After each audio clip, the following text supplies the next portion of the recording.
It was the 76 Red Sox team. It was probably a collector's edition that would be worth a mint today. Then he also got me a box set of the score sheets. He thought that was something that I would be into. He didn't realize I was reading The Hobbit. Original geek, that's who I am. Rolling 20s with my squad, we got a plan. Marvel heroes on my wall, D&D dice in hand. Original geek, across the land. Level up, never gonna give it up. All right. Welcome back to Original Geek. This is the podcast for anyone who rolled dice in a basement, waited all night for comic book covers to download, and proudly wore the label of geek back when it could get you tossed in a locker. Each week, we dive into what it meant to be a geek in the 70s and 80s and how that compares to today's pop culture multiverse. We are your hosts, two of the Gen X survivors who didn't just watch geek culture evolve, we lived through every awkward phase. Hi, I'm Steve Scarfo. And I'm Jeff Shaw, and we'll be your sleeper pick for today's big game. What's our topic today, Steve? So today we're going to dive into sports geek. I mean, not the face painting guy screaming defense, the mean kid with the scorecard. I mean the kid with the scorecard, rather, treating every pitch like it was the Rosetta Stone. Back then, sports geeks were the stat nerds nobody picked to be in gym. Now, they run billion-dollar empires. Fantasy leagues, daily fantasy, DraftKings, FanDuel. It's practically D&D for jocks. Except, instead of rolling dice, you're betting on the backup tight end. Sports geeks went from scribbling in box scores to running Vegas. Not bad for kids who get stuffed in lockers. Not at all. And yeah, I think that's a good distinction between the super fan and a super fan could also be a sports geek, but really think about the term geeking out when you really, really, really know a topic and really get into it and all the stats, and you can just talk for hours about something because you're super passionate about it. And I think this may come as a shock to some who would never consider themselves a geek, but if you can talk for hours about a certain sport and you know all the names, all the stats, hey, guess what? You're a sports geek. Yes, sir, Bob. I agree. I think we talked about in one of the other episodes. I have two cousins. One of them actually affiliated with the Patriots directly. Been with them for a long time. Very much sports guys the entire time we were growing up, same in our age. And they are those two guys. They can sit and have conversations about college basketball, football, high school, like some high school games, certainly all the professional games.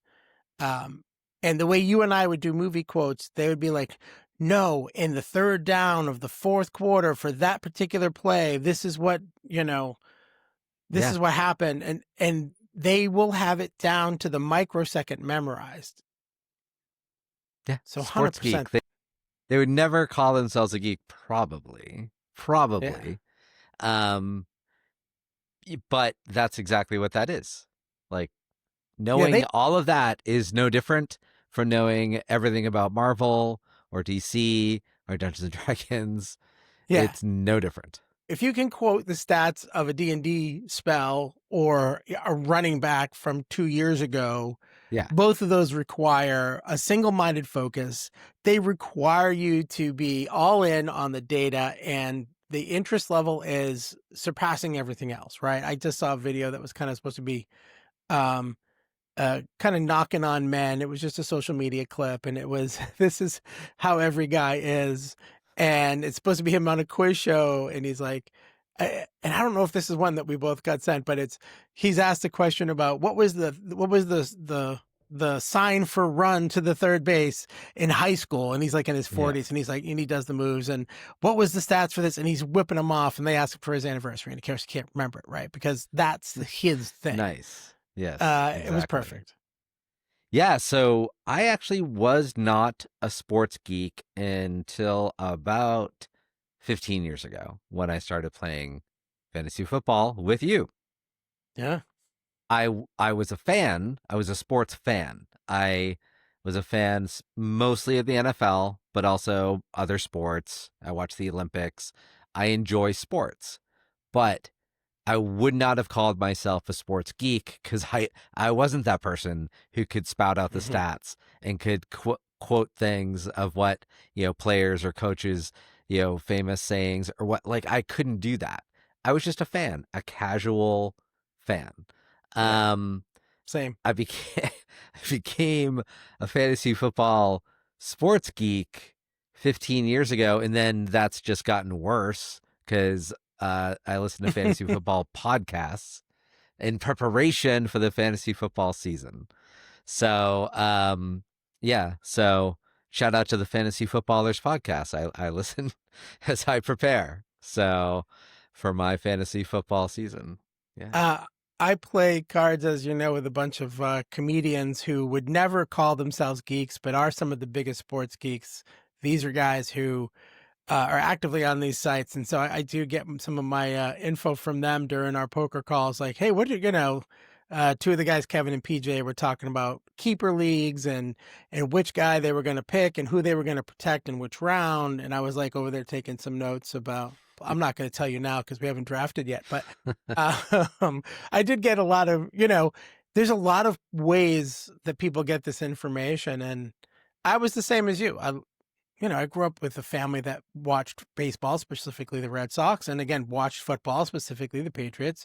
And I was very much a casual fan as well. But before you and I started playing, Gary Cowett, one of my comedian friends, Gary, he tried to get me into a fantasy football league probably maybe 8 or 10 years before that. But that's back when it was books and magazines and stats, and you had to email your roster to the commissioner. There were no sites. There was no easy way to do it. And I was like, oh, I don't have this kind of time. And I wasn't that into it that I could spend hours reading through everything about a player in a magazine. But once you and I started in Yahoo, and everything was just one click away. Any stat you wanted about that player this year, last year, however long they've been playing. Yeah. And again, we're talking just fantasy football. This is not to preclude, because I know people who play fantasy baseball, basketball. I'm sure there's fantasy soccer and fantasy. Oh, yeah. I'm sure there's a fantasy category for every sport. Football is just the thing that we're in. Absolutely. All the sports now have a fantasy league, but yes, we're exclusively football. And the rest of the year, I'm not a sports geek. I'm a sports fan, and I don't geek it out, truly geek it out with all the research until football season starts. And then I'm a sports geek. And I here's my thing. It's weird. I won't watch a baseball game on TV. I just find it hard to watch. I will watch a football game on TV. But if you said, hey, let's go to Fenway, I'm in. I'd love to go to Fenway and see a game. I've seen basketball. I've seen the Celtics play. I've actually been to a Bruins game. I like going to the games live, like the experience of watching the team. And I root for our teams. I call them our New England teams. You know what I mean? But I can't. I love watching football, but I can't watch the rest without mind numbingness. Now, if it was like a Super Bowl party or whatever the World Series party for Game 7, if it happened to get there, that would be different. Then it would be like an event. Or Game 7 of the Stanley Cup, and we're in it, then that's an event. Yeah, well, or even if I'm at a bar and a softball game is on, I'm watching the softball game. Right. Minor league baseball game on. I'm watching. If it's on in a bar, I'm into it. So yeah, absolutely. Let's take a trip through time. It's a geek flashback. So one of my earliest memories of, and I know this is Geeks in sport, is the Bad News Bears, and love that movie. And I really identified with it because I did play baseball as a kid, and I honestly don't know why, because I was scared. If the ball's coming at me, like, oh my God, I was a coward. And the same thing with when I was at the plate, I was horrible. And I imagine, because my parents are like, oh, boys, they play baseball, we're going to get him into baseball, I guess. I can't imagine I ever asked. So I was in the outfield. I struck out constantly. I wasn't good at all. I actually, what the sport I liked was soccer. I actually did get into that. And I remember when I was in the 6th grade, and we're from New England, and New England is famously rude. And when I was in Florida, I discovered that my rude behavior, New England behavior, was an asset because no one else played as aggressively as I did, and I would slide tackle the shit out of everybody, and no one else. They're like, "Why are you so mean?" And so I'm like, "Oh wow, I'm actually really good." You're like, get I'm out of the really way, good. bitch.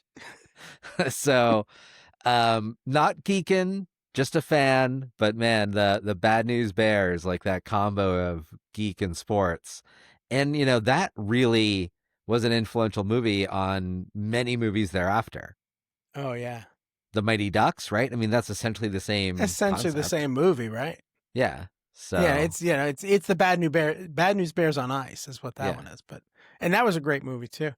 I love the Bad News Bears. I I think I'm gonna go back, maybe not quite as far. There's a couple that came to mind.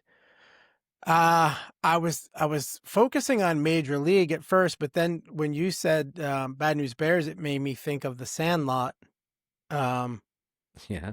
which is Which you know really well, and I've never watched that. oh, it's such a great movie. I haven't watched Because it You in Killing so Me long. Smalls is from that, right? You're Killing Me Smalls is one of my Yes. favorite quotes of all times for everything.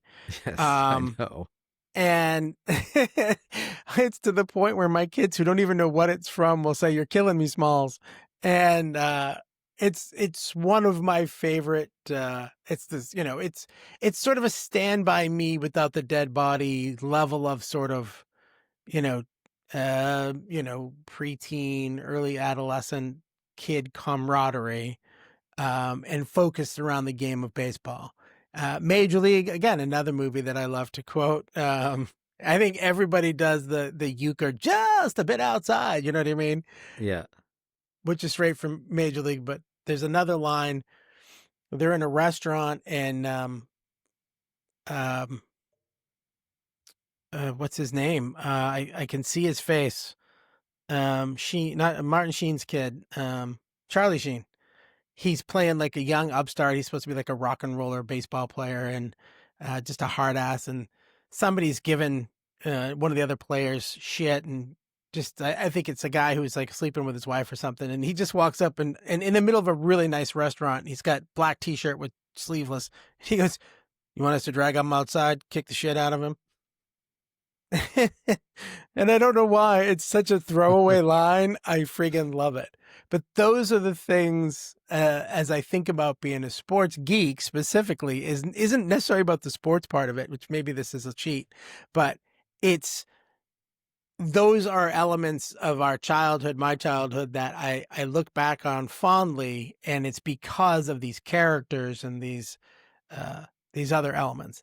I will say there's one other thing, and I think I'm gonna wait. I'm gonna wait till the next segment over.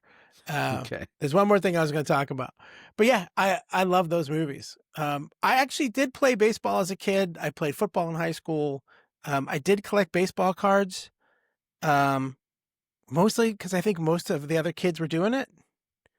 I don't Yeah. remember like having favorite players where I was like, "Oh, I gotta have this guy," but I think you Yeah, said I it a couple times, collected kind of a casually. baseball cards as well. And it's funny because I wasn't a huge baseball fan, but it just seemed like I was a kid in the 70s and you collected baseball cards as a boy in the 70s. And I remember I had this lunchbox full of baseball cards. And my Oh, cousin yeah. came over, my younger cousin, and he was looking through them. He's like, "Oh, hey, can I have this?" I'm like, "Yeah, sure." 'Cause I didn't know what I was giving him, a fucking Wade Boggs rookie card. I had no idea. Oh God, he probably made a mint off that card. Yes, he sold it. Like this was back in the oh Probably man, early late 80s. 80s. Okay. So like I don't know how he sold it, and but he probably would have been worth even more today. But yeah, and then he's like, "Oh, hey, thanks for that card. I made like $500 off of that." What? Yeah. How about By the way, sending what some a my dick. way? What a dick. Yeah, give you a cut at least. I had no idea what I had though, because I was just like, "Oh, I collect the cards. I open the pack. I chew the gum and put it in the bin, and then next pack." I got to be honest, it was probably more about the gum than the cards for me sometimes. I know. Like, I liked the cards and they were cool, but I would have been the same way. I probably had one of those cards and never knew it too. Yeah. I think we must have had them because they were next to the comic books, right? Cards, the collectible cards of any kind before there were Pokemon and Magic the Gathering and all these other things. Baseball cards were the start. Those were the epitome. It's kind of funny when you think about it, because what a lot of people think about as something big and geeky for Pokemon and Magic cards started with sports cards, right? Right. Sports collecting those cards and making them valuable was probably the beginnings really of that card collecting craze, and it was all sports. It had nothing to do with anything else.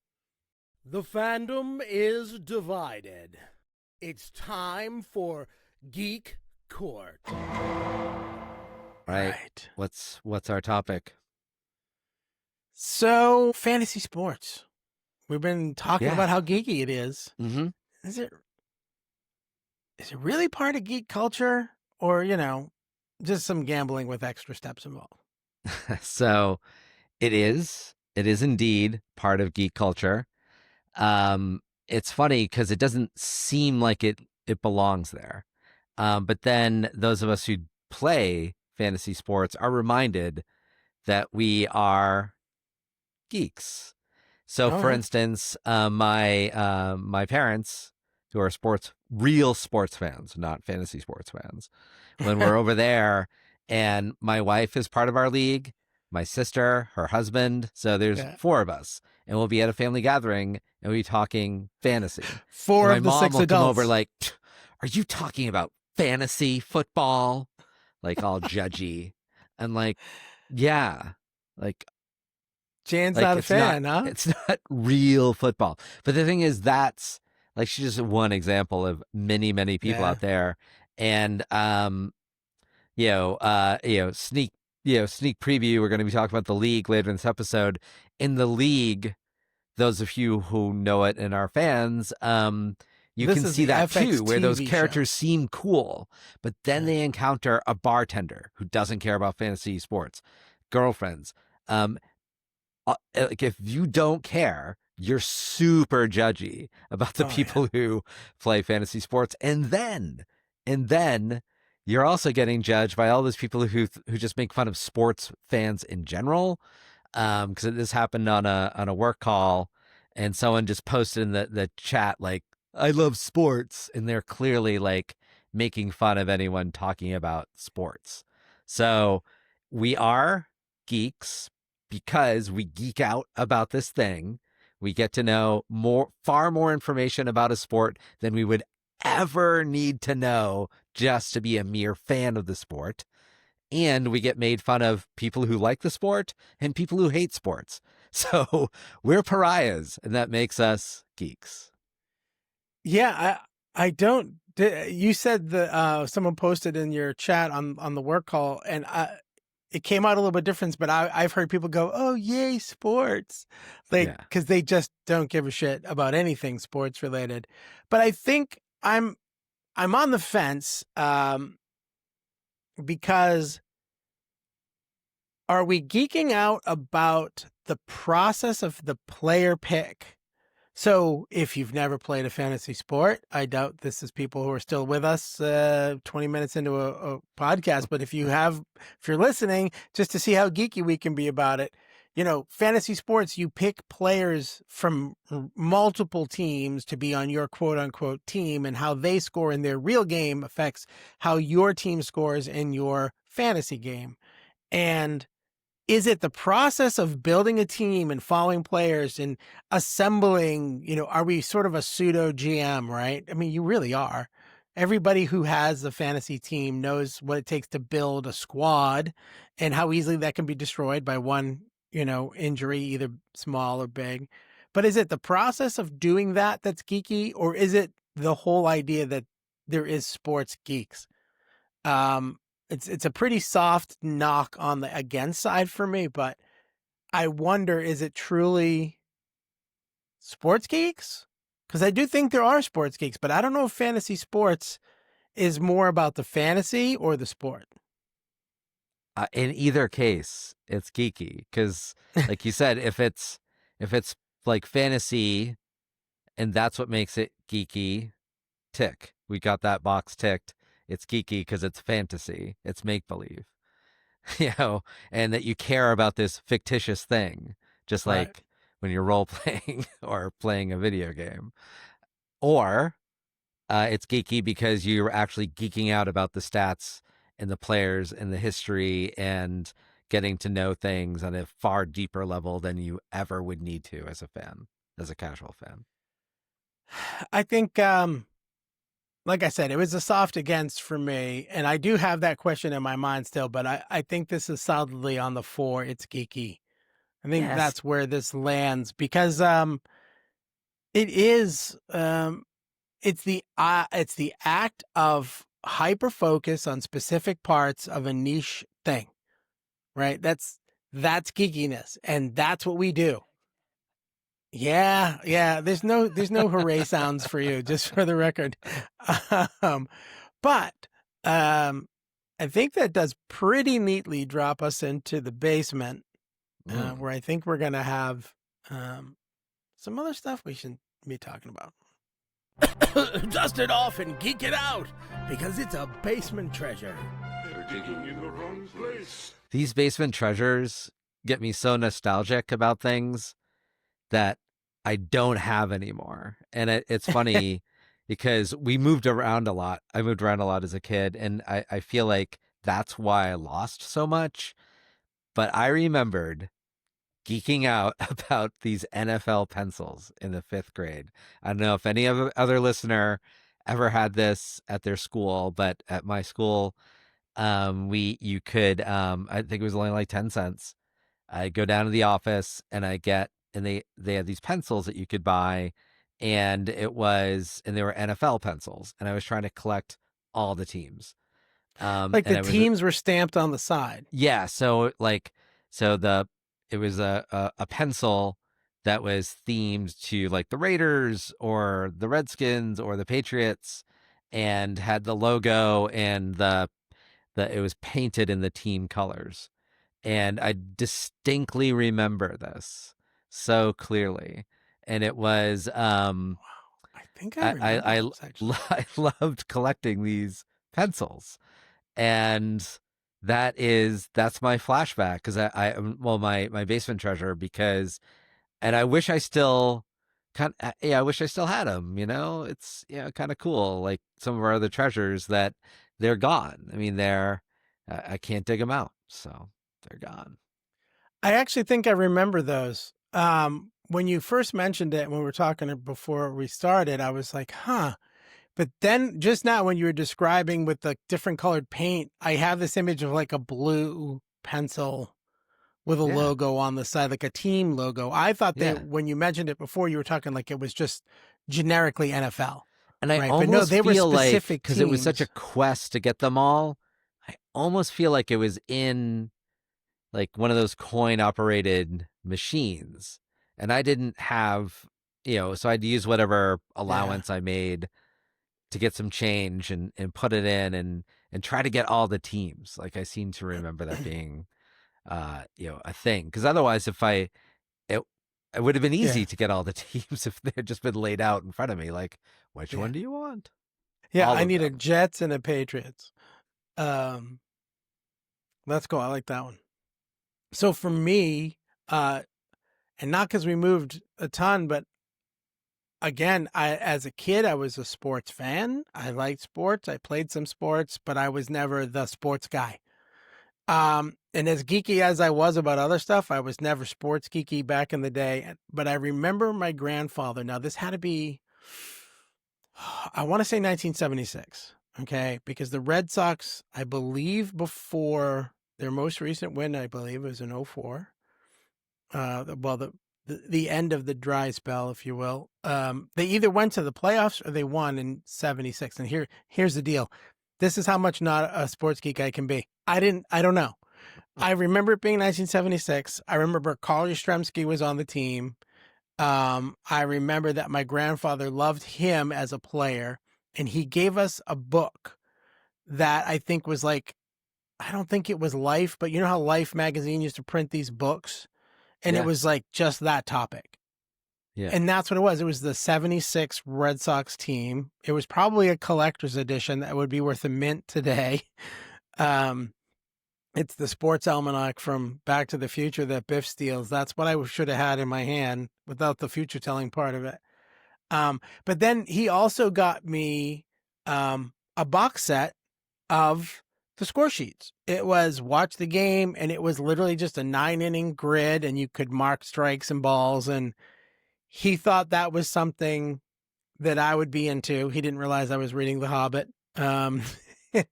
And, you know, they don't play baseball in Middle Earth. So he tried. It really was. But I wish I still had them because I have fond memories of them. Obviously, them being from my grandfather makes them that much more valuable should I still have had them. But those would have been my treasures, but I too just don't have the treasure to hand. The memory, I guess, is the treasure at this point. Yeah, exactly. Nice. But you know, things evolve, and we have to come forward. From floppy disks to streaming clicks, it's Geek Evolution. Well, and I think about what you had said earlier about when you were first invited to play fantasy football with this evolution. Oh, yeah. Yeah. So it was, I don't know if it was ESPN or one of the sports networks, the TV networks, sports arm, but there were specific magazines. It was fantasy sports magazines, and it was at the beginning of the season they came out. They listed every player that was going to be a potential. I believe some of them even had, almost like in Dragon magazine where you got modules, they had like sheets you could use for your draft, and they had draft kits, and you could, you know, there were like these add-ons that you would bring to your draft. And I remember doing the draft, and it was a lot of fun. It was a big barbecue. We're drinking beer. I'm picking players. I had no clue what the hell I was doing. But that's what it was. It was paper and pencil. Yeah. And you had to email the person who was the lead. Like, you're our commissioner, right? I would every week have to make sure I emailed you on time my lineup. And I want to say it was probably a 12-team league. I think I was 12th, mostly because I missed like 8 weeks. I didn't have any players in because I didn't submit my lineup. Yeah, well, I never played that version of fantasy football. In fact, if you know, I'm so happy that this evolved into Yahoo having a fantasy football platform that we play on. Of course, there are other ones like Sleeper, ESPN. I'm sure there's more. We play on Yahoo, and we have the reason I have those of you watching video, this shark here is because my wife even more than I, are huge Jaws fans, and so our league is Gonna Need a Bigger Boat is the name of the league, and so we have a lot of shark and Jaws themed teams and team names, and so and Yahoo's making that all really easy. They do all the hard work, and all we have to do, and the thing is, you don't, as much as I geek out about it, you don't need to be a geek to be successful with fantasy football because it's all been done for you by the platform. In fact, one year we had this, those who watch the league, we had the taco of our league. She made it all the way to the championship and would have won if she had just changed her lineup once in the whole Yeah. season. She never changes her line. She drafted, never She changed auto it, drafts too. never did anything. Auto draft. It was as if, it wasn't even as if a human being was playing anymore. We lost to a bot. So we practically did. So I mean, it just goes. You don't have to know anything to play fantasy football because the platform made that possible. Whereas for you, before these platforms, and you had to do everything manual, then you were screwed. So. Oh yeah. Yeah, no, I agree. Because I think when you first brought it to me, I was even like, I still had some PTSD that I didn't want to be involved. Like everybody's done the squares, right? There's 100 squares. You spend $5 a square. Everybody makes money on the quarter or whatever. Our friend does one for the whole season. And that's easy because it's week to week. And usually they only do it on like the Super Bowl or big playoff games, right? They don't generally do it every week. Yeah. Or they didn't back in the day because you had to get 100 people to spend money on a square, even if it was just $1 a person. But then when you said, oh no, we do it all online, and you can set limitations for how many types of players you need. And again, we saw the point and click stats are ridiculous. And you really don't. I don't even know. I haven't in the last 2 years, been a lot more going on for me, but I used to sit down for like a day before we would draft, and I have the Vegas odds lines. I have Yahoo. I'll do, there's another site that I use that's an app, and I will compare players' rankings based on what each one says, because they all have a different way of breaking down the stuff. But, like you said, we've evolved into a golden age. Stop with the golden age. Geeks. You love that phrase. Well, because you've got podcasts, right? Yeah. We didn't have the podcast before. Oh, it's not the evolution, I doubt. It's the golden age part, but got these sports platforms making it easier. Well, and then 100%, and it is a golden age. Although, to your point, though, I do wonder now about the people who used to, like your grandfather's trying to get you to do, like you're watching the game and you're recording all your own stats in the booklet. Like, I just wonder, because the stats are so easy to get, maybe those who have those fond memories of those little books and keeping track and doing all that work on your own, if they feel like this is the opposite of a golden age for geekdom, for sports. So, well, yeah, and we weren't tracking our own stats. We would watch a baseball game on TV. Yeah, like it was to watch the Red Sox. And no, track I know, them. and you'd write in your booklet what what was going on. And I went to a Red Sox game, with a coworker who would do that. I'm like, I don't know what you're doing. Why are you doing this? And I've been to a couple of Red Sox Yankees games that have been fun, but I don't go to a ton of games. So the last thing I want to do is not watch the game. To me, it's a distraction. As geeky as I can be about everything else, stopping to write something down instead of watching the next play. Like, I just want to see the game. Like, cause again, it's the atmosphere. There's one more level of this evolution though, because we started with pens and pencils and magazines, and now we go to the websites, which is awesome. Because we're in the 15th year of our league. Is that where we are? 15 years. We've been doing this with the same group of people. We have a blast. We'll talk some more about it. There are, we'll talk. There's more league references coming up because it's such a great show. But about 4 or 5 years ago, there was a shift and a couple of new websites popped on the market that took sort of a higher level approach. We have already mentioned them, FanDuel and DraftKings. They are competitors, of course, but they both started in the for-profit betting fantasy sports zone, right? They build themselves as gambling, but instead of picking a team like we do as a fantasy team, I pick my players And then there's restrictions and rules about which players I can drop, when I can drop them, who can I pick up? Are they still, do I have the waiver wire? There are rules to put structure around this, which is probably more than some folks care to know, but it's structured. But on these sites, you could have a different lineup every game. You could submit multiple lineups for the same game, whether it's for the entire weekend or one specific game. And they made it betting per game, but they kept calling it fantasy sports betting because you would pick a handful of players and they would give them values and stats. And just like we score, that's how they do it. I know they've evolved even more out of fantasy into just straight up betting sites. Yeah.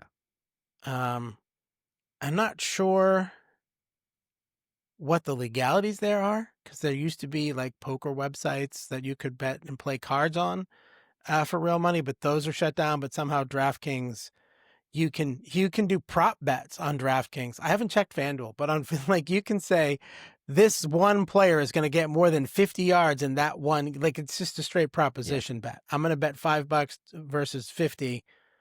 10-1 odds that he's gonna make at least 50 yards.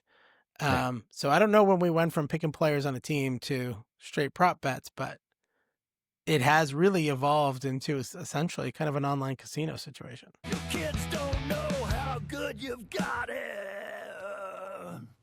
I mean, I think we've sort of been saying it, but I'll finish it off with the rant style setup. But it's, if you've never done fantasy sports, stop sitting on your ass. It's not that hard anymore. It's fun. A real group like ours takes some time and effort to put together. You have to have people who are willing to put in the time and spend the entire season doing this every week. 12 teams for us. So it's some of us play alone. Some of us have partners that play with us. As Jeff mentioned, both his sister and her husband have separate teams, which is fun when they go against each other.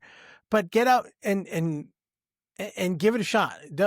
It is still sports and geekiness. If you have ever thought of yourself on either side of that line, this is the perfect plan for you. You can geek out about a sport that you love, whether it's football, baseball, whatever fantasy sport you want to play. But get together with some people, play one of these things, and at least once try it. And then there are other leagues too where you can go on. I even think Yahoo has some where you can do like a week to week where you dip in for a week, play, put a team up and see it and have some fun, see how you do. And then you can dip out. You don't have to have any commitment, but get out there and do it because it's not hard. You don't need a magazine and a pen and pencil anymore.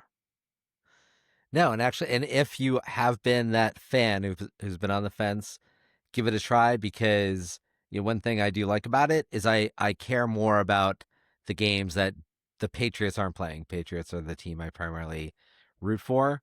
And as Steve and I both have Patriots gear on, and but it makes all the other games more interesting to watch when you've got some skin in the game. But it does lead to my message, which is don't let your fantasy team trump your real team, because I've seen some people do that. They care more about their fantasy team and are like rooting against their own team sometimes. Don't do that. It's your fantasy team isn't real. It's not real. Feels real. I get that, but it isn't. So don't let it be more important than the real sport. Oh God, I remember times when Brady was still playing and it would be like you'd have to root against Tom Brady because you had a running back on the other side of the field that you had to support. Or defense. Yeah. Yeah. Oh God, forget it when Brady was defenses got shredded by that team. It's critical hits and epic fails. All right, we've already teased this critical hit. It's the league. The league was from 2009 to 2015. I've actually rewatched the league recently, partially in preparation for this episode, just because I also actually have rewatched it before, which seems weird because those of you who are fans of the league, it actually follows a fantasy football league group of friends, and their spouses and their lives and all the things that go on. And it's hilarious. It if you haven't given it a try, give it a watch. Even if you're not a huge fantasy football fan, it's a funny show, and it's on Hulu. Just easy to watch, easy to find. And they're half hour, right? They're short. And it was really influential for our own fantasy football league. Specifically for something that's going to be happening really soon in our real lives. We are doing a pre-draft football party where we play games to determine draft order, which for those of you who are fans of the league happened at the first episode of each season. Each season followed a so 6 seasons. There's 6 times that they did games or activities or competitions to figure out their draft order. And so, this the league full of great lines, and it's hilarious and still stands up. Truly believe that. Number 4. Number 6. Number 1. Number 1. Tim Brady, Congratulations. But that is not where you're going to be drafting. See the kids over there? The kid with your number is your kid. And where they finish in the race is where you draft. Huh, bitches? So that's my critical hit. It was influential for some aspects of our own league. And I think, I can't imagine we're the only ones that were the only league that was influenced by it, that there's probably others out there. So. Oh no. And 100%. I think even outside the idea of a sports geek zone, it was a great friggin' show. Yeah. So sadly, and maybe oddly, something just occurred to me while you were describing it. Every season was the football season. Yes. The season of the show, each season started with their draft and ended with their championship. The season of the show followed the season of football.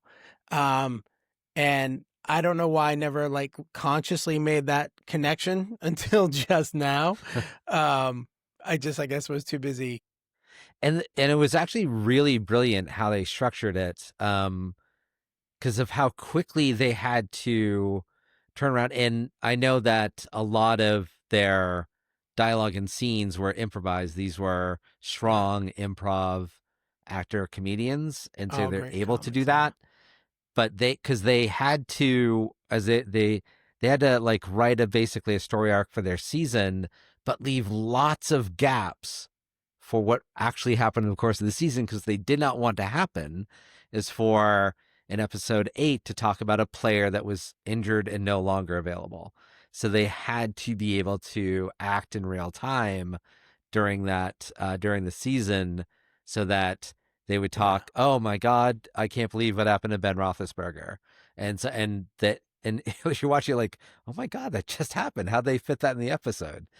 So they really, it was brilliant in that way. And that's why I was saying you would think that maybe it wouldn't work, because they're talking about, sporting events that occurred in 2009 through 2015. But the sports aspect of it, although a tie for all of it, there was so much comedy in there that had nothing to do with fantasy football. I mean, Taco, this character who's a real comedic singer he's actually from Canada, John LaJoy, I think his name is. I think so, yeah. And he, in the very first episode, he's singing a song about how, for his niece's birthday, about how their parents hooked up and made a baby and how that happened. And it was an accident. I can't, oh man. Yeah, the whole song was great.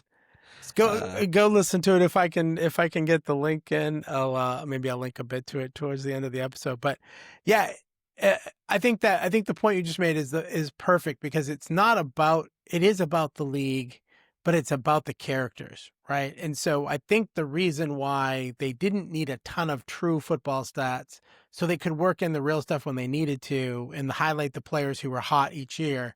In later seasons, they actually have players make cameos, which is even better.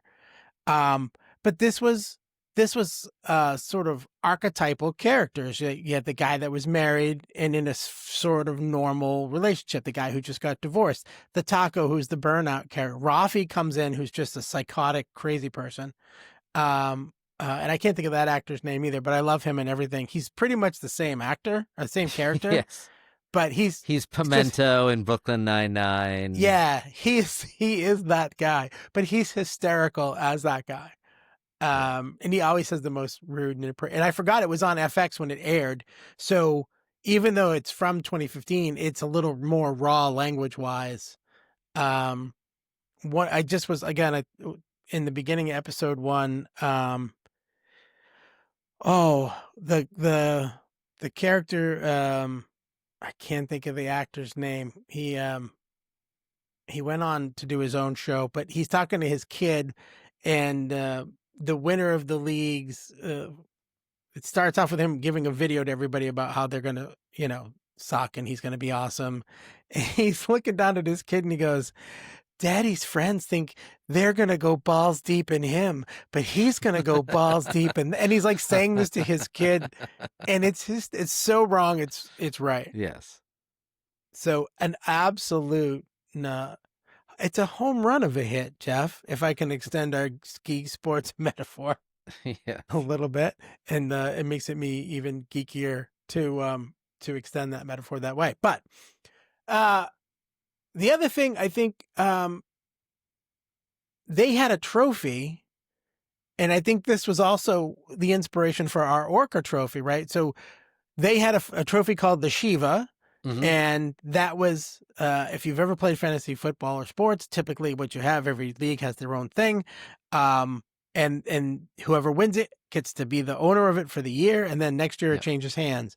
So we also have our trophy. It's called the Orca. It's a great thing Jeff and his wife built. It's like a Tonka toy boat with a shark. Yep. And it's on a real, I don't even know what you said. You got a real like trophy and took the So the Tennis Pro or whatever it was off the top. Yeah, and actually we had to similar to the league, I think the Shiva trophy got broken, so they had to make a new one. The Orca trophy broke as well, and so the current one is new. The first one we got it at a like an old it wasn't an antique store, but get like a store like that, and we got an old like a secondhand store female bowling trophy, cut off the top and put a play school fisherman with a play school shark on the in the boat. That survived, and that's on the current trophy as well. And then the second one was actually a poker trophy. So it had a hand holding cards, and we cut that off and put the Orca on top of that one. We also have a chum bucket, which is for the best of the worst, which is actually not something for the league, so we created that. We got and one then thing a toilet bowl trophy, which is pretty common out there for the worst of the worst. Yeah. And Yahoo used to, and now they don't anymore, you got to predict what the games were, the winners, and whoever got the most predictions correct over the course of a season got this crystal football trophy. They don't do that anymore. I was the last one to win this, and so I'm keeping it forever. So whatever, dude. Also, for those of you who haven't caught on, Orca on the boat for our trophy, yet another nod to the Jaws movie, because that was the name of the boat that Quint goes out on with Roy Scheider's character to take down the beast. Yes. I don't know how many people needed me to call that out for them, but I'm happy to do it because I love that little tie-in. Yeah, just in case. All right, so we're going to jump over to the epic fail for today, and I think we both agree on this part of the fail, but it just happened. We are August 22nd of 2025, and just last week, China held a sports event, a whole day of events, using nothing but robots. Robots playing soccer. Now, the World Humanoid Robot Games was the official World Humanoid Robot Games. Now, it was a horrible game of soccer from what I understand. I haven't seen the footage yet. But that's the worst it's ever going to be. I had this conversation. So I'm a tech guy by day. I work with AI every day. We've talked about it a few times. One of the guys I work with He is one of our leaders. He's an architect in our company for AI, and we were talking about this just yesterday, and he's like, this is the quote from him. This is the worst it's ever going to be. So just imagine the jumps that AI has taken in the last 2 years and what that means for what robotics is going to do in the next 2 to 5 years and what that might mean for sports. So in our video game episode, Jeff, how much we love Cyberball, Yeah, we and might be actually, looking at a had they real Cyberball used league. any of those Cyberball designs from decades ago, they would have been successful. It was dumb. Robots don't feet. need to have legs. That's the biggest problem of this. Yeah, Is that they're They kept toppling falling over. constantly. And the ones that are just running on a track are falling down. See, in Cyberball, they were on wheels because Yes. you're a robot. You're not limited to legs like a human.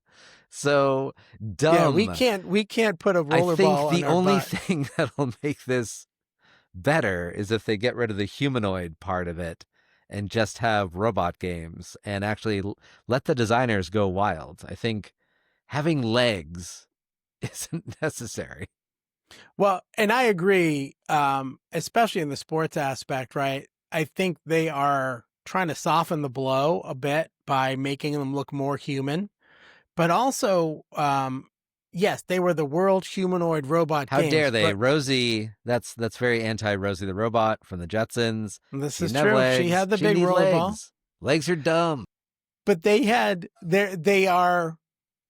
games weren't just sports games. It wasn't just running on a track or playing soccer. I know, it was like There were things like packaging serving, things and packing suitcases, serving food. It was being a waiter in a restaurant. They are positioning these robots to be able to take lots and lots of jobs. I still insist that a robot who rolls out to you to deliver your food is probably more effective than one walking over. I think Boston Dynamics had one design. It was, I think it was them. It was like a triagonal track, and it could move independently. Each side could move independently. Yeah. So it had that roll function. But when it came to like inclines or stairs, it could actually rotate itself up the stairs. Now you have, okay. I'm just saying that True. the design's there, but your point is well taken. My design They don't need legs. is going to be challenged by a stair. You're right. That is true. It's true. But legs are not Okay. necessary, nor should they be the requirement. Very true. I guess legs can be handy at times. I'll be honest. I think we've come around. I think it's, this is this is going to be sort of in place of asking. I'm going to still say, send us. Listen, interact everywhere we are. If you find us on YouTube, TikTok, Instagram, it's all at Original Geek, or at Original Geek Podcast, Original Geek Podcast at gmail.com, originalgeekpodcast.com. Send us notes, send us comments. Tell us if you have ideas. We still have a John Hughes episode to put in the holster from a previous request. We are moving forward. So please join us. But this is my final note. If you were, before I let Jeff go, if you were a sports guy, it's okay to be a sports geek.